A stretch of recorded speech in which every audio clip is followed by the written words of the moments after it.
Our daily transfer portal updates right here at the Voice of College Football, 3 p.m. Eastern Time. We've done this since the portal opened last Tuesday. Every day, 3 p.m. Eastern Time, we will deliver the latest in the transfer portal, go to 3 different sources, run down all the transactions. But on this fine Friday, we thought we would go to the transfer portal kings themselves out there in Colorado. Let's do that. We've got Kevin Borba on the line, and you can catch Kevin where? Oh my goodness, just about everywhere. He's on Athlons, he's on Locked On, he's all over the place, Fan Nation as well, SI as well. Kevin, we will a little bit later narrow down the field and let people know where they can find you. But we appreciate you stopping by, sir. Yeah, thanks for having me. Ready to talk some college football and the transfer portal. All right, there's a lot of people that watch us from Buckeye Nation. Dallin Hayden is a guy that when given the opportunity in Columbus, he shined. A couple years ago was his best moment in his collegiate career thus far. He stepped on the field against Maryland with Mayan Williams. Travion Henderson injured, delivered 146 yards in a game that the Buckeyes would have lost, I believe, had it not been for Dallin Hayden. Limited opportunities last year, only played in 2 games and really only played 1 game, and that was against Purdue. And again, he was impressive. What was curious to me in 2022 is he delivers against Maryland. They're facing Michigan the next week. He's their third back. He does not get 1 carry. They go to Chip Tranum, the number 4 back. They lose to Michigan, and Dallin Hayden never sees the field. Then he shows up against Georgia, carries the ball 9 times in the playoff game. So that's in the past. That's all Ohio State fans to grumble about. But now he shows up as a prime target and signed by Deion Sanders. And out the door go Dylan Edwards and also another integral running back from 2023. So your thoughts about the running back room, the acquisition of Dallin Hayden, and the departures on offense? Yeah, the running back room I thought was a room that needed help regardless. Even if Dylan Edwards, Savion Wilkerson, even if they stayed, Alton McCaskill also left. Even if they stayed, they still needed more depth. I thought they were really young. They were a room where Alton McCaskill was the most experienced back, but he hadn't played a meaningful snap since 2021 due to injury. So he was someone that I was a little worried about. So Dallin Hayden, regardless, was going to be a huge get for Colorado. And now with all the departures, I think he has a clear path to being the number 1 running back. They need someone to kind of complement Shedeur Sanders in the passing attack, and he just needs opportunities. And so when opportunity meets a chance, that's what you get. You get Dallin Hayden, who's going to probably take advantage of it and could establish himself as one of the better running backs in the Big 12. We are watching the chat, folks. Comments and questions are welcome. We've got Kevin Borba here from SI, Fan Nation, Athlons, Locked On. He's all over the place. Peyton Kirkland's another name that caught a lot of people's attention. Offensive tackle coming in from Texas. Your thoughts about the need there? Of course, this was a offense that was big play, explosive. Shedeur Sanders, though, running for his life. The offensive line a bit porous last year, and obviously that was a priority this offseason. Yeah, the offense line was, I would say, the worst in the country last year. I think there was only one team that gave up more sacks than them, and that was Old Dominion. So everyone that was from that previous line will not be back or will not be starting, and they bring in a whole new unit. And Peyton Kirkland, I don't know if he's going to be able to start right away, but he's someone that they needed. In essence, he's not really a rental. He's going to be there for 3 years, 2-3 years, and he's someone who could slide right into that right tackle spot whenever their more experienced right tackle leaves, or eventually if he gets here during fall camp and is able to claim that spot, he's there for a couple of years as well. So it's more of like an investment in every sense of the matter for Colorado, because their offensive line, like you mentioned, was horrendous. They needed a fix, and they also needed a fix that isn't temporary. And I think he kind of adds to that part where it's not temporary. 29 new players through the transfer portal. Mm-hmm. Maybe Deion's not done. We shall see. Mm-hmm. How many did they lose? We're looking at 36 outgoing. Okay. Yeah. When you look at the incoming guys, we've touched on a couple. What are your thoughts about the most exciting and the best additions? Yeah, I look at BJ Green from Arizona State. He was a pass rusher. He was second team All Pac-12 last year with the Sun Devils, and it was a Sun Devils team that struggled, but he was still really good and he was still really productive for that defense. Colorado had issues getting to the quarterback, and he's going to help them out and get more pressure on the quarterbacks because in the Big 12, even though it's not like the Pac-12 who had three first round picks, it's still going to be quite the loaded bunch of quarterbacks.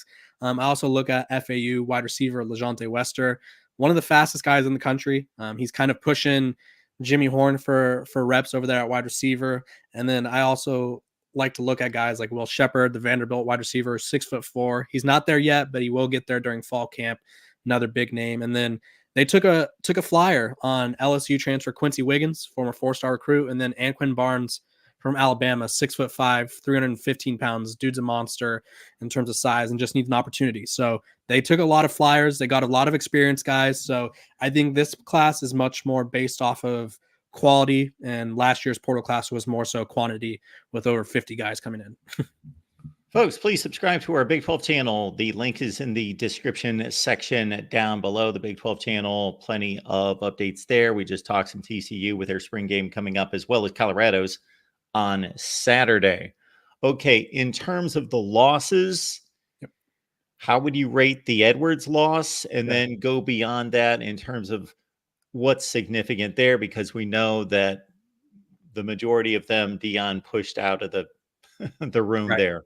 Yeah, I did a full breakdown on it on Locked On Buffs 2 days ago. I went through every single one of them, kind of dove into what they brought to the table, and generously, I counted 11 guys that were contributors or starters. So, I mean, at the end of the day, and I kind of put it this way because this is how Coach Prime operates. I don't know if I'd operate like this, but the more people that leave, the more talent he could bring in. Now, is that the right method? I don't know, but that's his method. In terms of Dylan Edwards, he was definitely the top of the list. I deemed him the biggest loss of the Coach Prime era. Realistically, he was someone that added an element to the run game, and he was someone that could also be a dynamic pass catcher. And he was going to do a little bit of everything this next year for Colorado. Pat Shermer said they plan to split him out wide and have him play some wide receiver. So you're losing basically two players in one. Obviously, it's not like Travis Hunter who plays both ways, but you're losing someone that could basically be on the field at all times, even if there's other running backs. So very tough loss for them. You're going to have to rely a lot on Dallin Hayden, and then they're also expected to land Rashad Amos from Miami of Ohio, the running back transfer as well. A lot of expectations on them, but you're just losing an all-around weapon. He reminds me a lot of Cavante Turpin. I don't know if you guys remember that name from TCU, where TCU had what they called Turp touches, where it was like, get him the ball 10 to 15 times a game, doesn't matter how. That's how I view Dylan Edwards. So you're losing just some like lightning in a bottle. Kevin Borba's here. Kevin, we list all the outlets where people can find you, but what is the best way to lock in on all of that? Pardon the pun. Yeah, no problem. You could find me over on the Locked On Buffs. I'm recording episodes daily talking about Colorado. And then my personal Twitter is where I'll be retweeting and posting all the things that I think everyone should agree with. If you disagree, go ahead. That's fine too. I'm open for discussions. So the Colorado spring game last year was quite the spectacle. Mm-hmm.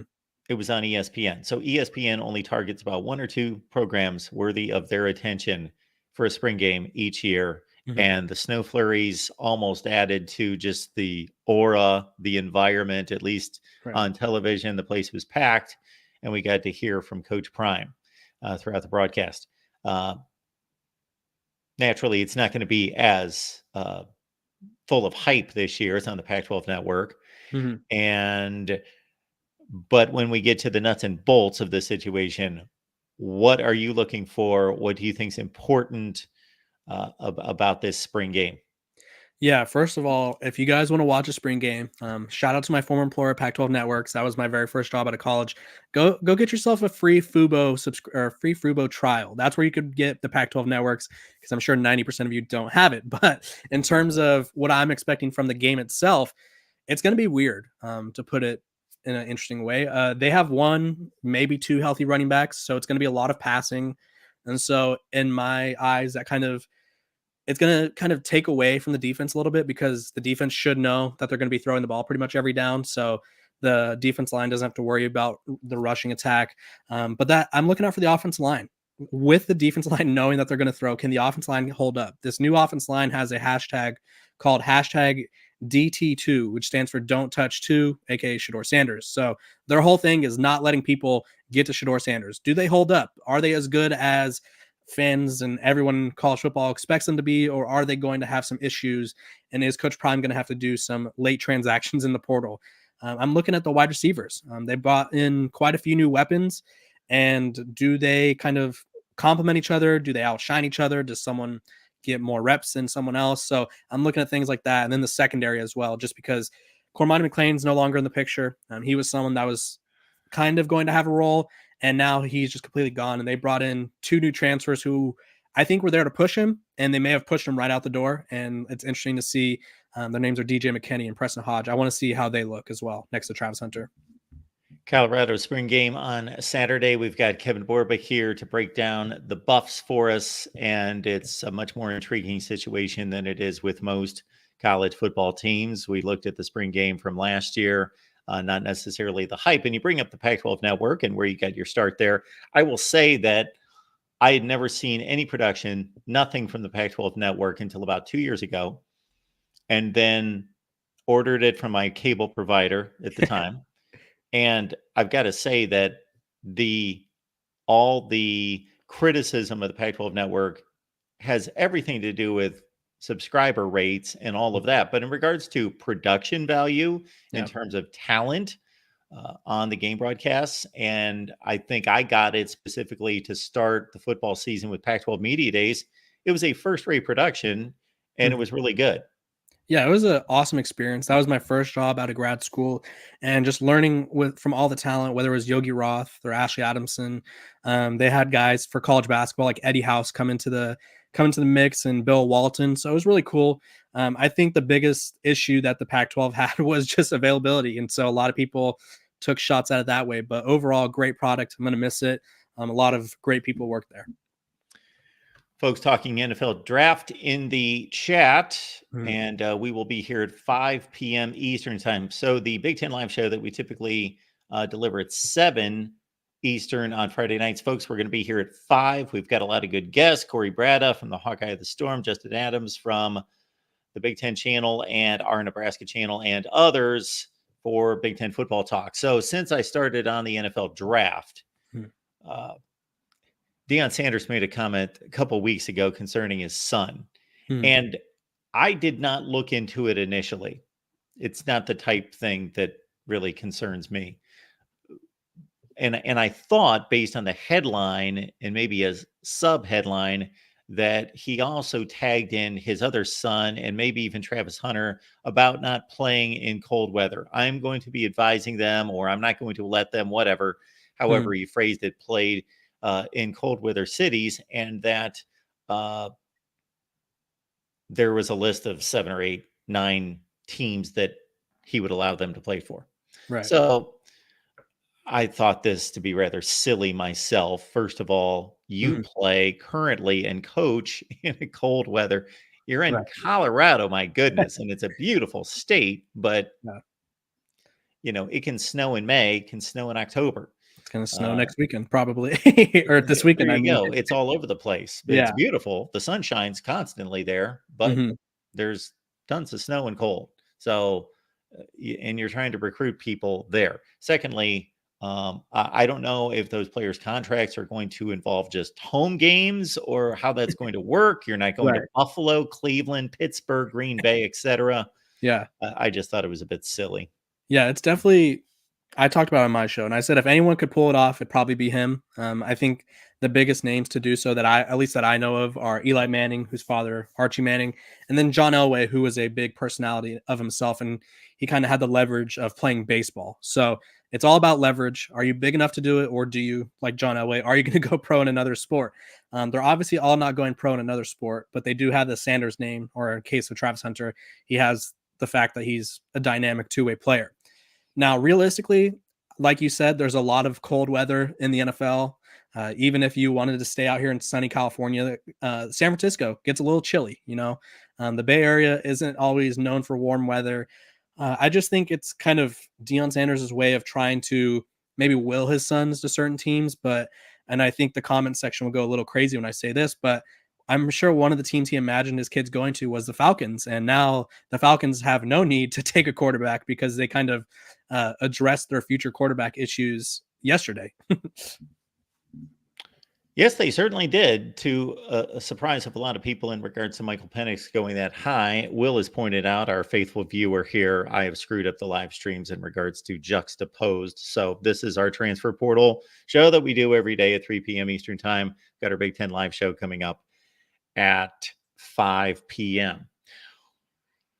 Yeah, so I thought that was silly. Now, I immediately, based on the title of the show here, specifically looking at Deion's approach and whether this is going to ultimately work. There was an article that was released by, I don't want to credit the wrong source, but I believe it was The Athletic from a few weeks ago. So they looked at Matt Rule and they looked at Deion Sanders. And they looked at, since they were hired the same month in 2022, they looked at their recruiting approach in regards to tabulating visits and visits to high schools. Matt Rule had visited like 120 high schools. Right. And he had made 400 some odd recruiting visits to players' homes. Mm-hmm. And then I asked the chat after we reviewed this, and we brought this up on a Nebraska show. Guess how many recruiting visits Deion Sanders has made to players' homes, how many high schools he's visited. And people were thinking, okay, well, he doesn't do it. So 50 compared to Rule's 400, 50, 25. Zero is the answer. He doesn't go anywhere.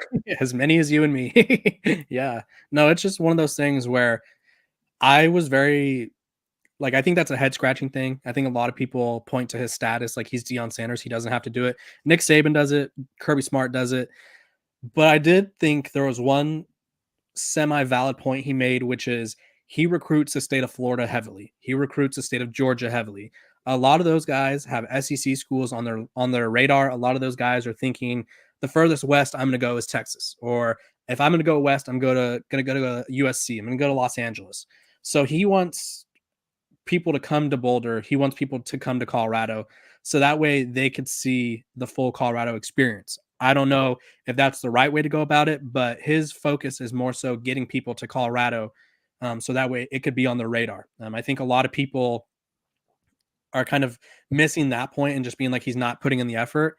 And I think there could be some validity to that, but I think it's more so the kids he is recruiting, they're not realistically, they've probably never been to Colorado. They probably couldn't locate Colorado on a map, just in the sense of like, it's nowhere in their radar of like, I'm thinking Florida, Georgia, Alabama, Mississippi. Like those guys are probably not worried about what's going on in the Pacific Northwest over here. So I think it's an interesting strategy to say the least. I thought I made a suggestion a couple weeks ago. If he wanted to kind of make at-home visits, he could do like his prime 24 recruits. So pick 24 recruits and visit them. So that way he could kind of emphasize that he's all in on them. But yeah, it's just not something that he chooses to do at this moment. I think that along with his transfer portal roster build will be something that we'll kind of have to evaluate in a year from now. Does it work? Does it not? I guess we'll find out. Yeah, I didn't necessarily blast the guy because he is unique. Yep. And whether people like that or not, it has to be acknowledged that he's just a unique commodity in the sport. That was proven last season by how many people watched Colorado football games right out of the gate, number one, before they had proven anything.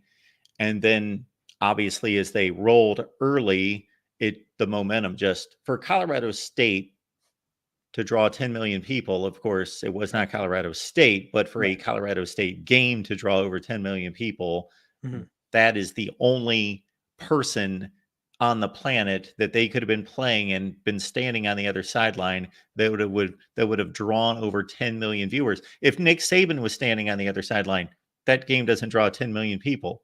It draws 2 million people, maybe. Yeah, it's just one of those things. Like he has an appeal. It's their first game this year, Thursday night against North Dakota State. I imagine that's probably the only game or one of the only games that night. So that game will probably have 12 million viewers, 10 million viewers. Like people are attracted to what he does, and even when the team is struggling, people were still tuning in. Exactly. So the viewership waned, but it did not draw anywhere close to as, the likes of Wake Forest and Kansas or whomever out there. They were still drawing big numbers late in the season against the likes of UCLA and others. And then also, he is arguably the greatest at his position in the history of football, college and pro. Mhm. And some people don't like to hear that.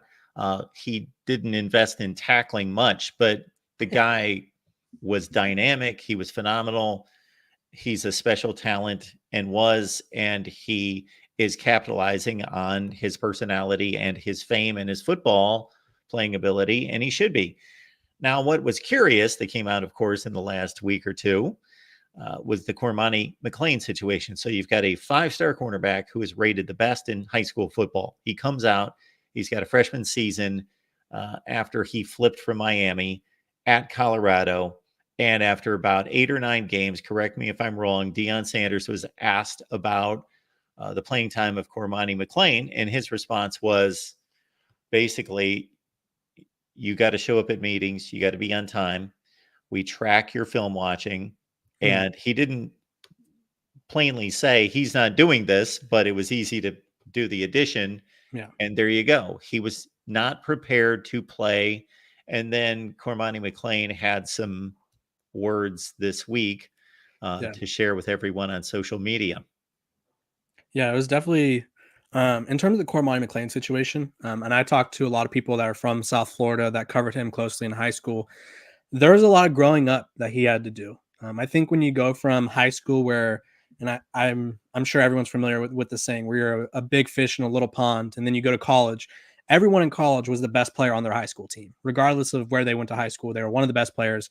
And I think at the high school level, he probably got away with being gifted. He's a gifted athlete, super fast, got length, and he knows football well enough to kind of um, dominate the game in his own way. And so I think once he got to the college level, there was a sense of growing up that he needed to do. There was a sense of putting an effort that he needed to do.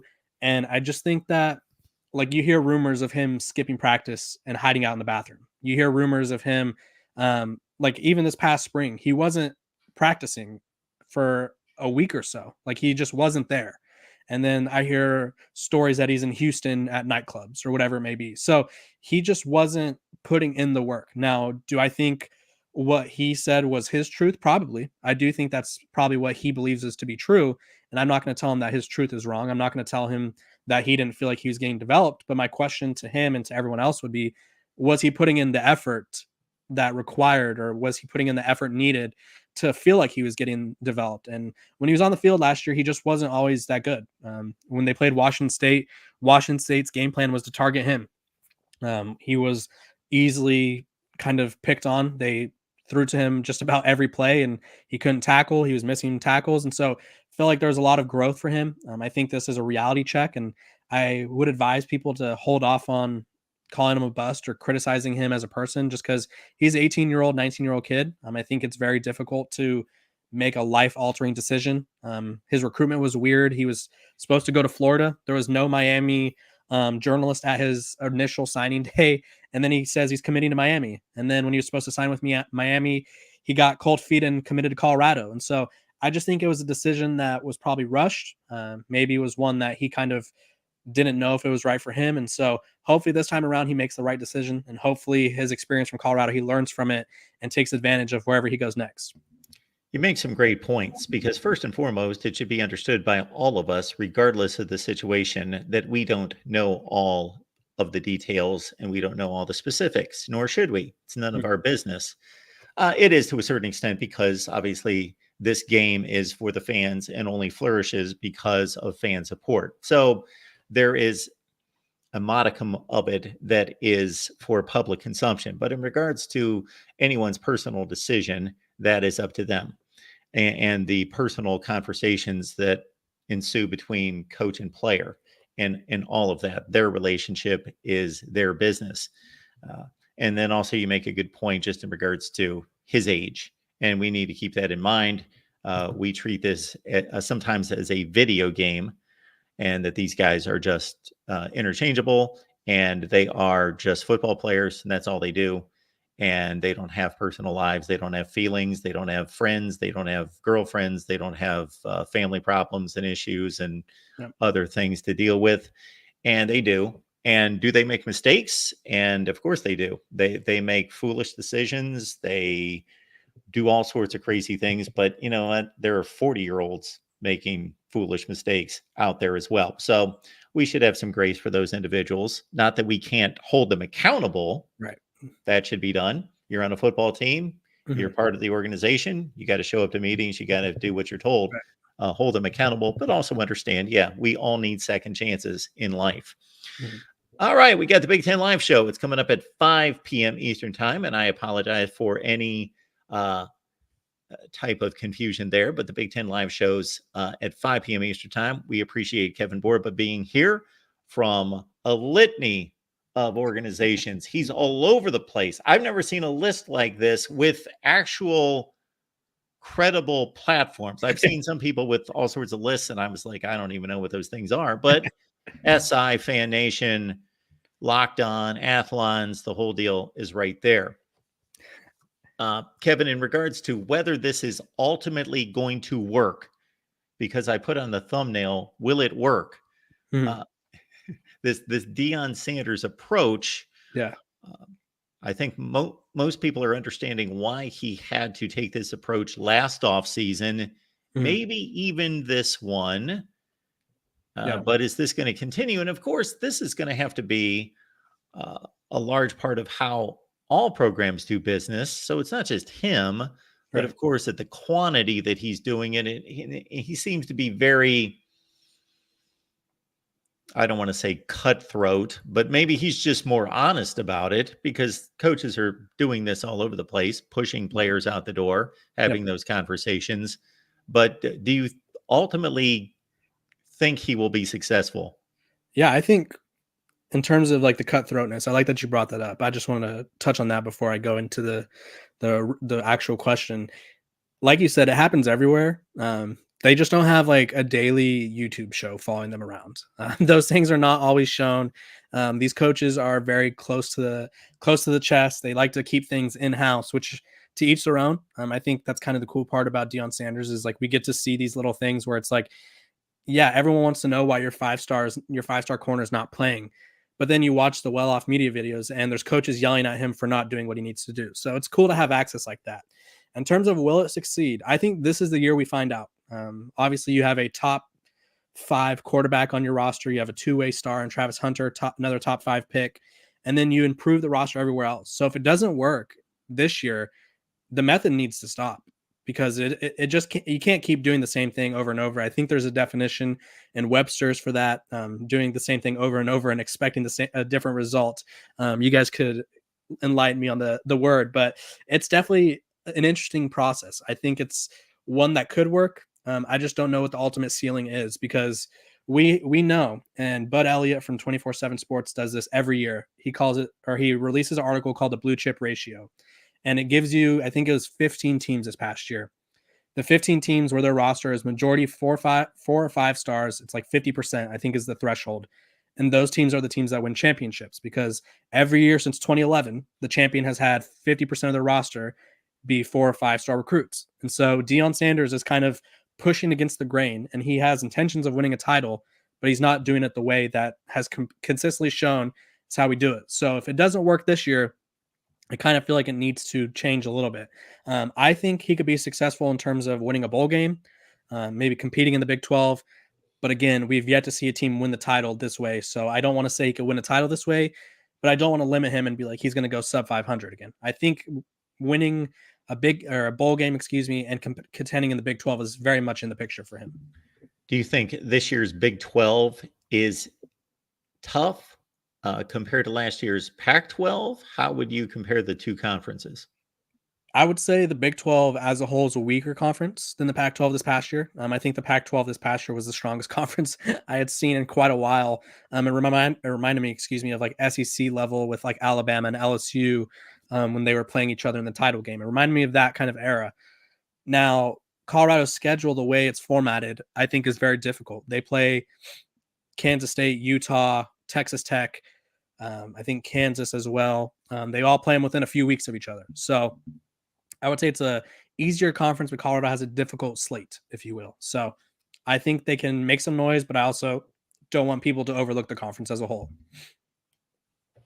So let me get this straight. Did you believe that the Pac-12 was the best conference in college football last year? I did, yeah, fully believed.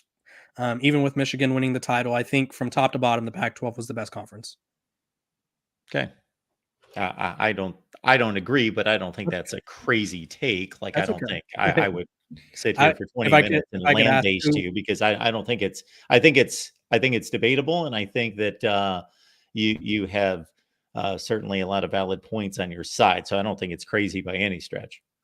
yeah, I just think if you look at where the Pac-12 was, like say 2 years ago, 3 years ago, where by week 9 everyone was out of contention for the playoff or contention for whatever it may be. Last year it was Oregon. Had Oregon won the Pac-12 championship, they could have been in the playoff. Washington obviously made the playoff. Um, you had a team like Oregon State who was contending late. You had a team like Utah, even though they struggled with injuries, they were a team, if healthy, could have been one of the better teams. So I just think it had a lot of depth. And I don't, you look at the SEC, and I would say it was very top heavy last year. You look at the Big Ten, super top heavy. It was Ohio State, it was Michigan, and kind of Penn State. And then it fell off a cliff. So I think the Pac 12, their top 5 teams or 6 teams were better than everyone else's top 5 teams. That's just my stance. But I guess we'll never get to see it again. So who knows? We won't. And with the 4 teams from the Pac-12 going to the Big Ten, I certainly wanted to see that last year when those quarterbacks were there, and to see those quarterbacks, Penix, Williams, Nix, take on Big Ten defenses. That would have been fun to watch. Yeah.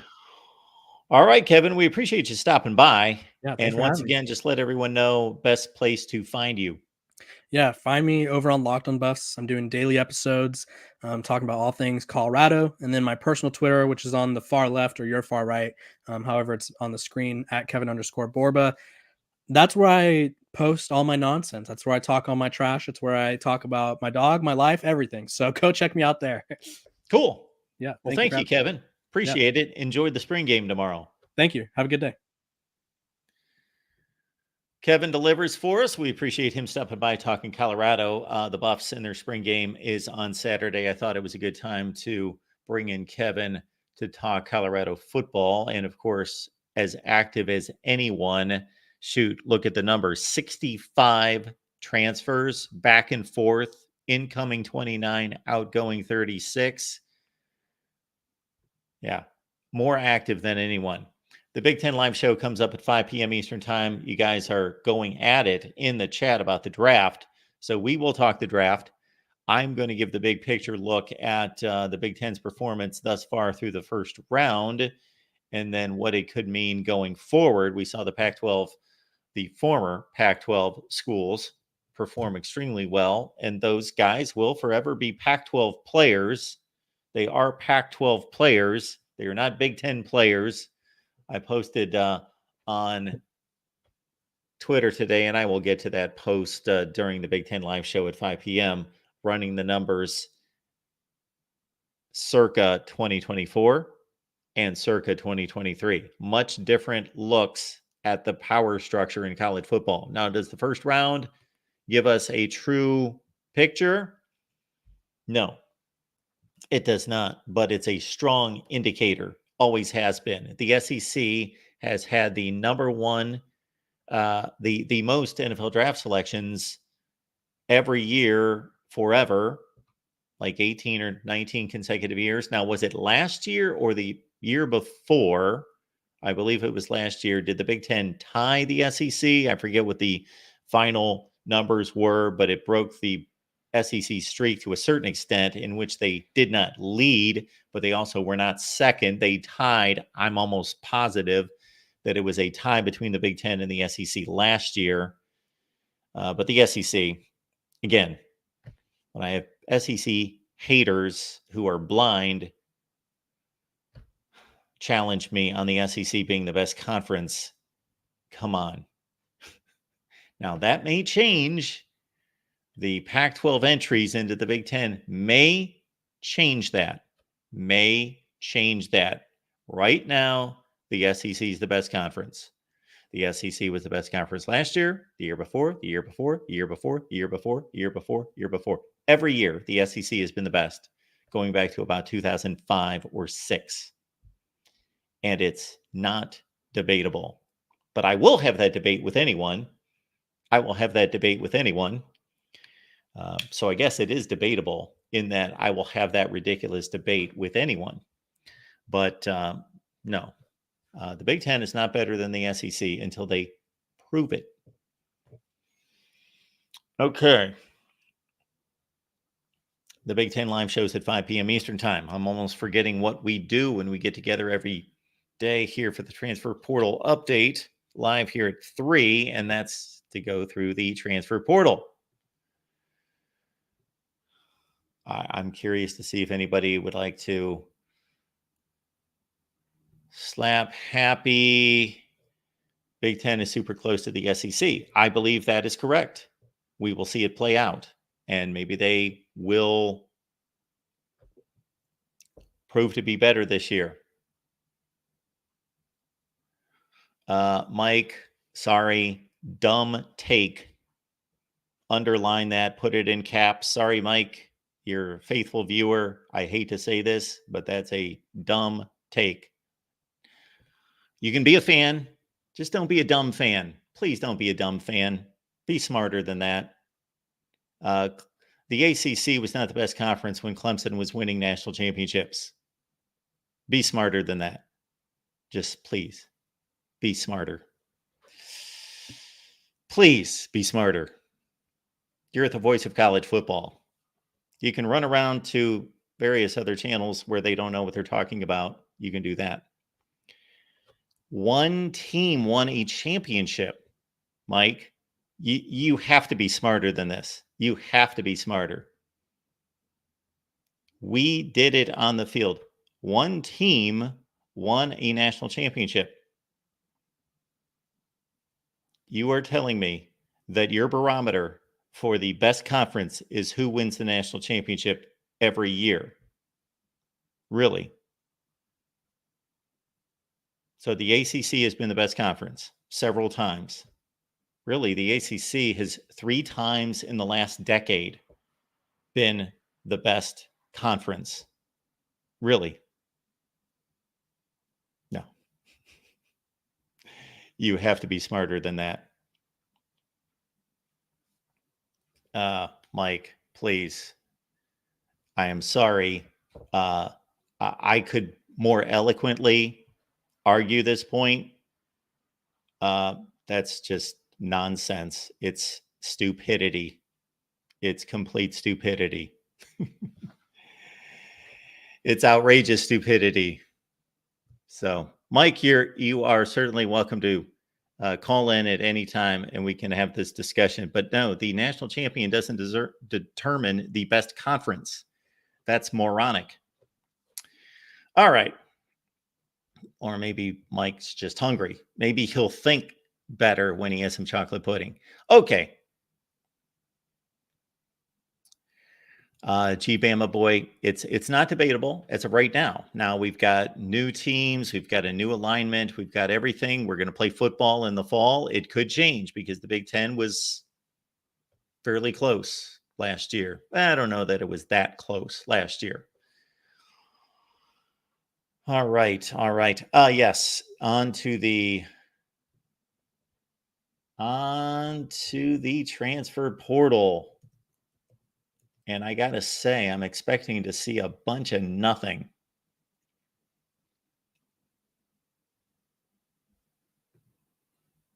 But let's see what we got. That's why we're here. The latest within the hour.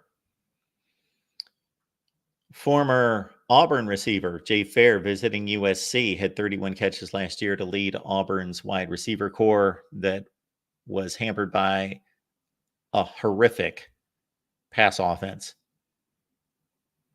We've got Penn State defensive lineman Davin Townley entering the portal, 4-star in 2021. So that was a long time ago, 2021. He's a senior or redshirt junior. And I got to say, we've talked a lot of Penn State football here. We've done a lot of statistical breakdowns, and we've looked at the defense that was arguably the most talented. Michigan fans will take exception to that. There's a difference. Not the best defense in the country, the most talented defense in the country last year. And no, I do not remember uttering the young man's name last season. So this probably is completely inconsequential. Still, I am curious if I will get some cooperation from my laptop. And in 2023,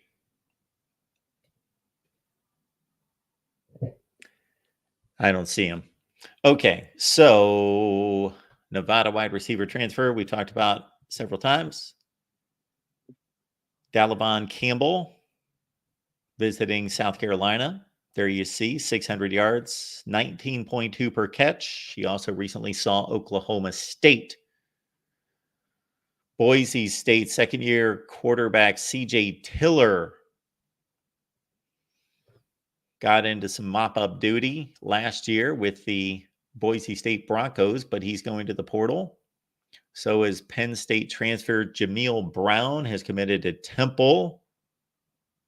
Jameel Brown.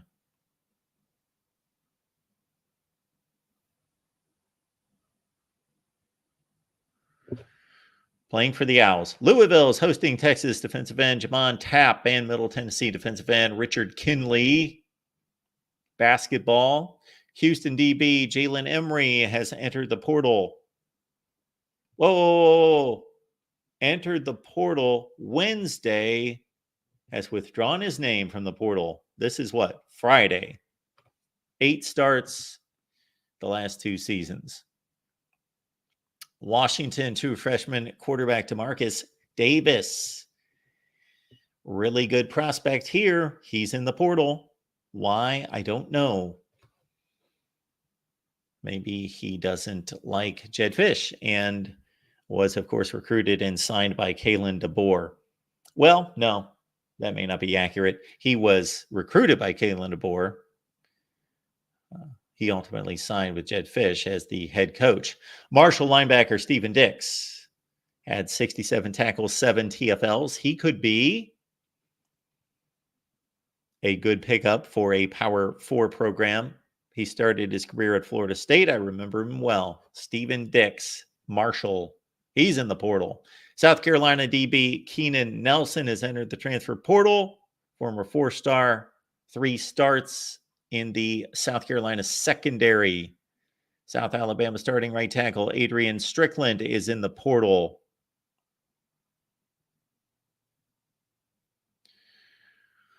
We have a pretty accomplished MAC running back in Buffalo running back transfer Mike Washington, 1,100 yards, 10 touchdowns across the last 3 seasons. Okay, so that's about 300 per.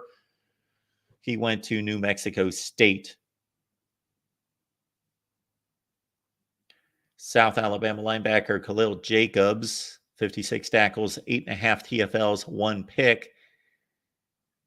Alabama is looking at him.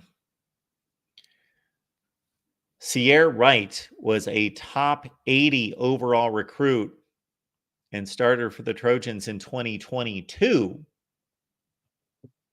And he is in the portal.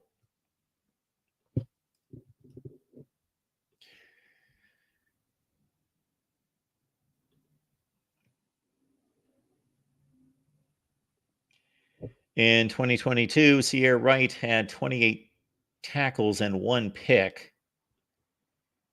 And then last year, only 11 tackles in 7 games.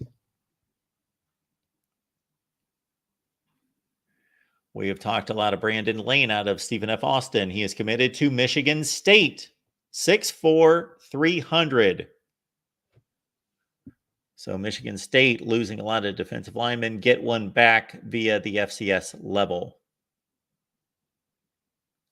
Arizona 4-star true freshman running back Jordan Washington has entered the transfer portal. Jordan Washington.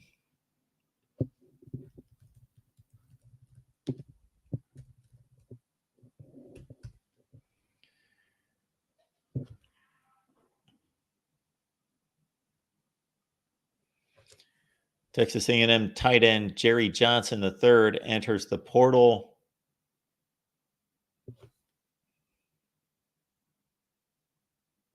Louisville is the poster child for the transfer portal nonsense over the last couple of weeks. All right, that's hoops. We've got Florida State. Of course, Florida State got into the portal late because of NCAA violations.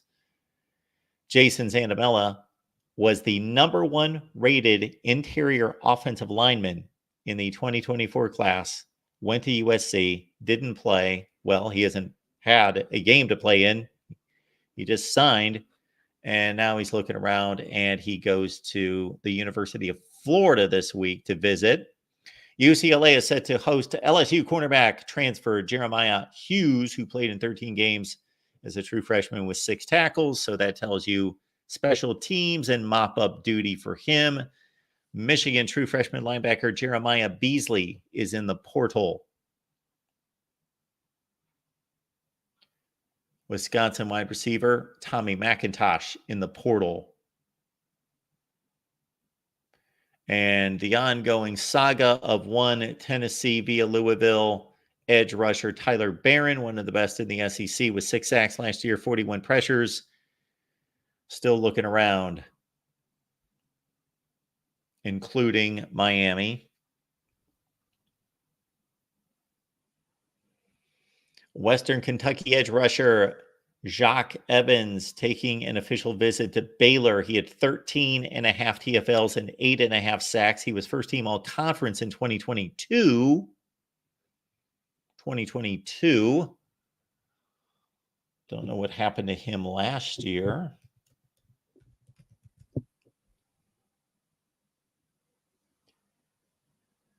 He went from 106 tackles to 30. 13 and a half tackles for loss to 1, 8.5 sacks to 1. Now, he did go from 14 games to 6, most likely injured. Cal gets a commitment from Wisconsin defensive lineman transfer TJ Bowlers. He was a 4-star. And Florida fifth-year defensive back Ethan Pouncey has entered the portal as well. That is where we left you last on Thursday. All right, folks.